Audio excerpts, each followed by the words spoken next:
Terima kasih Dr. Franciscus. Saya akan mulai. Yang saya hormati para profesor senior, guru-guru saya, ketua dan pengurus IKABDI Nasional dan Surabaya, panelis, moderator, dan pembicara, serta teman-teman sejawat dan segenap panitia. Terima kasih atas waktu yang diberikan kepada saya untuk mempresentasikan PILA dalam hemorrhage surgical treatment. What are the updates? Latar belakang PILA ini yang pertama adalah, atau latar belakang presentasi saya adalah yang pertama bahwa penanganan hemoroid masih menjadi tantangan bagi kita. Hemoroid adalah penyakit yang benign sifatnya, tetapi sangat mempengaruhi kualitas hidup penderitanya. Dengan prevalensi rate 4,4% kalau kita bicara di literatur, dan kalau dari Kemenkes Indonesia tahun 2008, prevalensi rate-nya adalah 5,7%. Yang kedua, banyak cara atau modalitas penanganan dari hemoroid yang tersedia ya, dengan masing-masing mempunyai evidence yang berbeda-beda.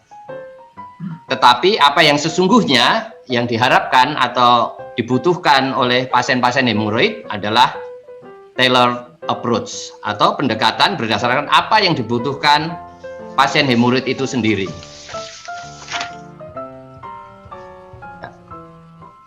Oleh karena banyak cara atau modalitas yang untuk penanganan hemoroid dengan evidence yang berbeda-beda, dan juga banyak guideline penanganan hemoroid yang dipakai secara nasional ya, seperti di Amerika ada dari American Society of Colon and Rectal Surgeon, di Prancis, di Italia, Jepang, Belgia, India, dan yang lain-lain ya, yang tentunya kita bisa memakainya sebagai dasar penanganan hemoroid dalam praktek klinis sehari-hari.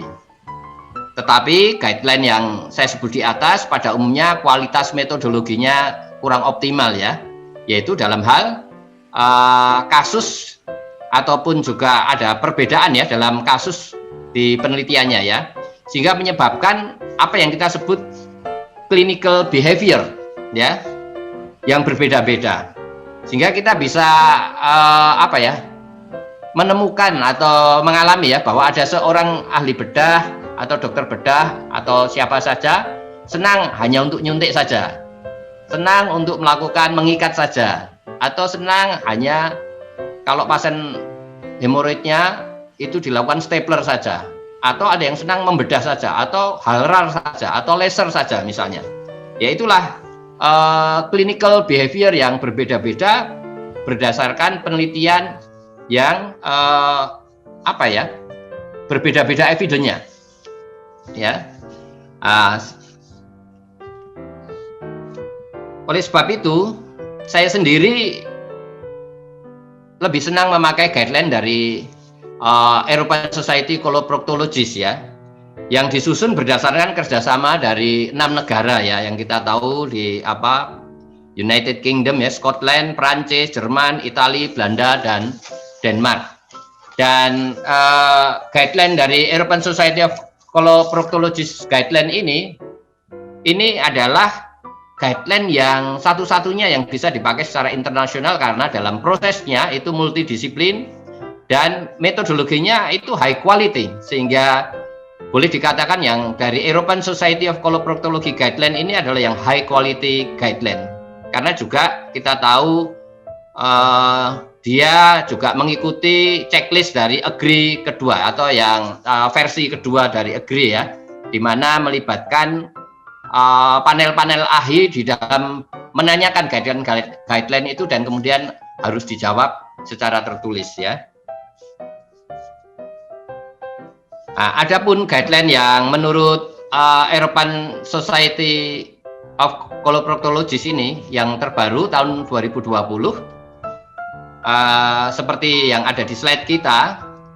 Jadi setelah kita menentukan grade hemoroid, dan pada umumnya ini berdasarkan Gallagher ya, walaupun dalam Gallagher classification untuk grade hemoroid itu juga banyak kelemahannya sebetulnya ya.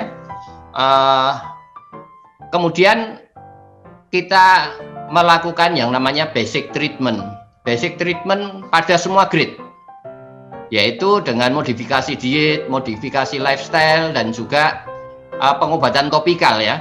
Ada obat-obat flebotonik ya, ada juga anestesi lokal, antiinflamasi dan sebagainya.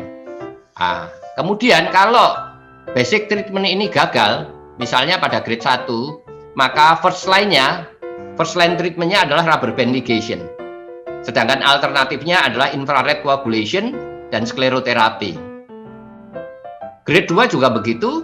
Kalau basic treatment gagal, maka dilakukan first line-nya adalah rubber band ligation atau pengikatan. Alternatifnya adalah infrared coagulation dan skleroterapi.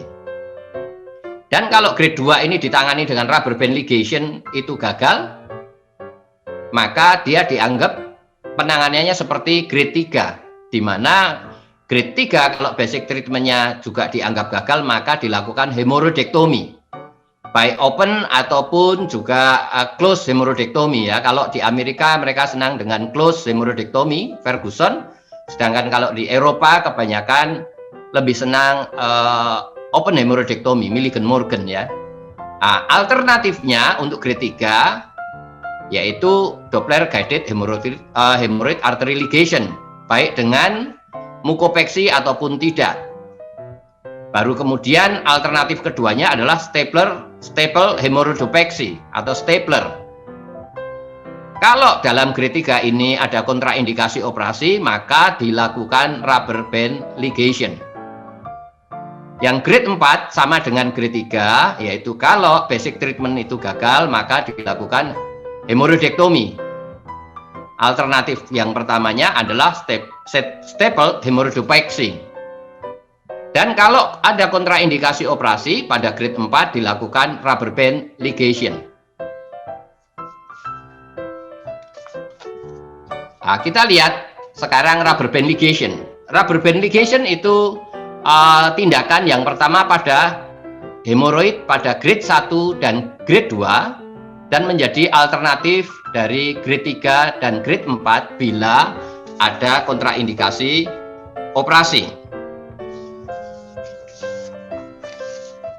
Yang menjadi masalah di dalam rubber band ligation itu yang pertama adalah maka anal cushion yang diikat akan lepas pada hari keempat dan sampai hari ke-7, dan kadang-kadang menimbulkan perdarahan.